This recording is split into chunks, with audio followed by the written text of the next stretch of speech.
Hello, everyone. Welcome to the Packer Universe podcast. This is the first takeaway with Tay and Ren. We just witnessed the Packers losing to the Tampa Bay Buccaneers in Lambeau Field in Week 15 on a Sunday afternoon. And we were wondering which Packers were going to show up today with the recent struggles against the Giants. And we kind of found out, but what was exacerbated was the bad passing defense. Maybe everyone thought the run defense was the biggest issue, which it is still an issue, but we clearly saw the pass defense fail. And in the race today, the Buccaneers just took that and ran with it, and pretty much the Packers could not catch up with them. It was kind of like a back and forth a little bit, Ren, but in the end, the Packers didn't have what it took to overcome their own selves, plus a highly executing Tampa Bay offense, and the Packers just couldn't handle that. So, Ren, LFB, let's go. That means let's fire Barry today, Yes. and not LF. What did I tell you? Let's FG. Let's get on this thing and go and talk about it, because Tay, it's time. I mean, listen, the Chargers did this last week this past week with Staley out there. It's the inevitable. I mean, we're here. It's done. Joe Barry defenses can't do it.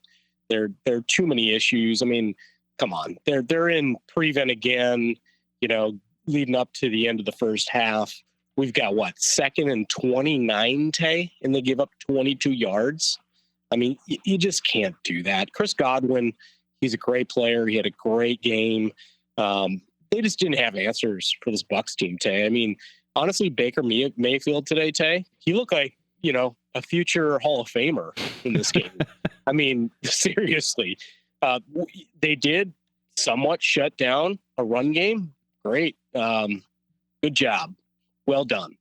But it's just time, Tay. We know it's going to happen. We know he's not going to be there in a few weeks. So why not just try something different, give a guy, a few weeks shot, and know that, hey, we're hiring is out there. Yeah. Like we're doing this. And by the way, don't make it Brandon Staley, by the way, who's going to be available. Let's not let it be that guy, because he comes from that Rams and Joe Barry tree. We don't want that guy here in Green Bay. We don't need more of the same. But, the Packers, Tay, I was watching Jordan Love in the first half, and still not great. I mean, he was throwing behind guys, Tay, and a lot of these passes where if he's not throwing behind him, he's getting that ball out in front. A lot of times they're going to gain some really, really good positive yardage. If not, he missed probably some good first down conversions on those because of that. And he was off again. And, he needs to get that right. He has not looked good for some weeks again. We're kind of back to like some guys out there. You saw it on the Twitter/X interwebs, Zach Cruz talking about it. This kind of looks eerily similar to October football. And it does. It was nice to see Aaron Jones crack back into the rotation, got a number of carries, did some decent things, but they didn't really have an answer. The play calling was it was a little bit better this week from Matt, but it still left a lot to be desired. I mean, I love Wicks out there in the second half. Just he's still, again, proven to be that, intermediate guy who can make some really nice catches. He's really coming along. I'm a big Dontavian Wicks guy, Tay. Mm-hmm. But I didn't see a lot of great things from the Packers. I mean, obviously that one play by Kingsley Enagbare, the strip sack and the recovery, all in basically one motion. Yeah. Great play. But the Packers just seemed kind of outmatched. They just played soft defense. Yeah, they got to the quarterback a little bit today. They had 4 sacks, I believe. I saw Van Ness get in there. Kenny Clark and Rashawn Gary were doing some nice things at times, but when it came down to it, they just didn't have the right plays called at most times of the game defensively to stop this team. I mean, at one point, what was it, late in the second half, Tay, you've got a 3rd and 4, and it goes 51 yards for a touchdown. And really, that should have been tackled for a short gain at best. And they get the TD on it. I know they looked at it in a replay if maybe Ford knocked it out prior to the touchdown celebration. But again, let's be honest, it's over with Joe Barry. I'm not kidding, Tay. It's done. He doesn't deserve to be there come Monday morning. It's over. Yeah, I wish they would do it too, because although the defense had a plethora of issues today, it demands some sort of response, and why not? Like you said, we have a short season left here. Why not give some other guy a try? Show your team that there's some accountability going on here with the coaching staff, and maybe that message comes down from the meddler himself, saying we got to do something here. We got to show this team that we're reloading, we're developing as a team over the next few years, but still coaching wise, there's got to be some sort of accountability, and I would love to see that happen because everyone knows this is not the answer. Because we did see them play good with under Joe Barry, sometimes with people out with injuries and that sort of thing, but it's a systemic problem here, and you saw some of the pivotal moments in this game happen with those big chunk plays on pass plays by the Buccaneers. So it was an issue, and the offense could, they did some decent things today. They played maybe a half and half game. Like most of the things were bad, some of the things were good, but they could have come back a few times here, but they just couldn't do it either. So you kind of have to go back and look at the film and try to figure out what you did against Detroit and the Chiefs to see why were you clicking so well in those games versus this one. Some of the bright spots I think were these young receivers though, and Tucker Kraft really coming out and showing that they can be really good complement to Jordan Love and this young passing game. I think they're fighting for it, and I love that. I love that. When guys come out, like Wicks was out, you could just see him kind of like wandering on the sidelines, waiting to get back in. And he did. He comes back in and gets a huge play again. You gotta love seeing the energy from these young wide receivers. Love to see Aaron Jones back, but then where did he go? They kind of gave up on him for a while. I'm not really sure. So I guess, does that come down to coaching? Are they trying to put him on a pitch count for whatever non-reason there should be?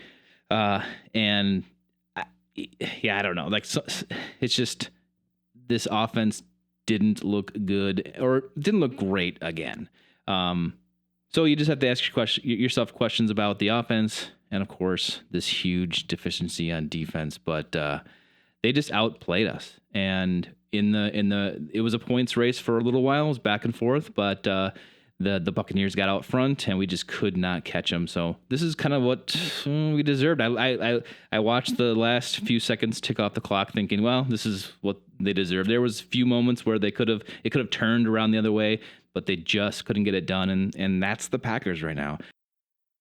Most of the time, just can't get it done. So I don't know, Ren, you got anything else to comment on this one?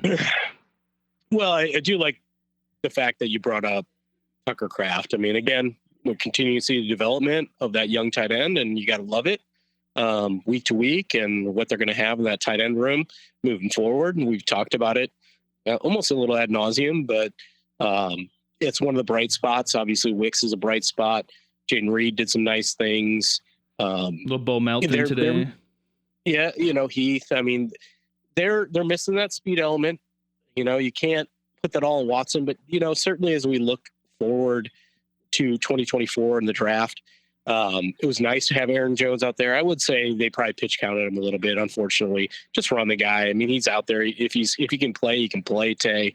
I think that we have really seen, something we're going to talk about in the offseason, and that is they need to redevelop the running back room. It's the running backs there it's going to change over, and Aaron Jones is no longer, their lead back. He's just not. He can't do it. We've seen it this year. He's hit the wall.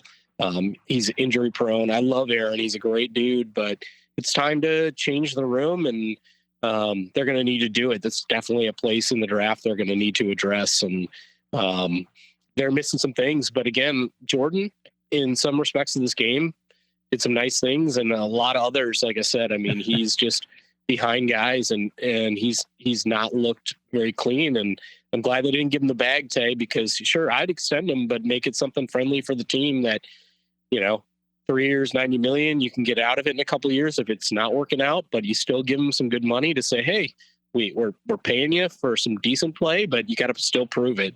So they've got a long way to go, and they got to really win out, Tay, if they have any inkling, any desire to get in and get a taste of what the playoffs is. And I'd love to see that for this young football team. I mean, to get in there, even if you lose in the first round of the playoffs, would be nice. It'd be a nice thing for those young guys to get on their belt, to see hey, this is what it's going to take, and this is where we need to get, and we're not there. And I'd love to see them at least go out and compete in that environment. So We'll see what the next 3 weeks hold against some, not great football teams with, the really not great Carolina Panthers coming up, Tay. But it was a tough watch today. I really, for a while you saw them battle back and forth, and I thought inevitably the Packers would somehow push through this game, and get a W, but they didn't. And I got to say, I'm a little disappointed in a lot of things, but I think it's time. I mean, like I said, going back to my first point, Joe Barry, he's going to be gone anyway, Tay. So why wait? Yeah, I totally agree, and I love that you brought up the fact about them still reaching their goal, which should be trying to get to the playoffs. Like let's do it. But you don't have to keep your defensive coordinator, and you don't have to keep Aaron Jones on a pitch count. Like, let's get one of these guys gone, and one of these guys back in the game as much as possible. Aaron Jones can be a weapon for you, and this defense can probably play with Rich Bisaccia or whoever you put in there as the defensive coordinator for the next few games. They've got this. I mean, I'm sure they're fine. So let's do it now. Next week could be that get right game with especially with a new coach at defensive coordinator, if you want, against the Carolina Panthers, who I think, did they end up winning today? They might have, I think. So maybe now they're 2-12 or whatever they are.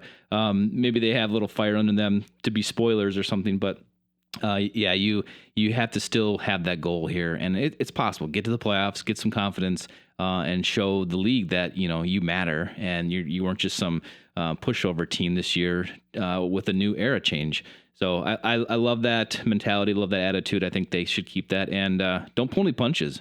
Fire Barry and let loose AJ. We appreciate everyone listening to the First Takeaway. Tune in midweek for our regular scheduled podcast, the Packer Universe podcast. We will see you then. Thanks, Ren, for joining me. Absolutely. Happy holidays, Universe.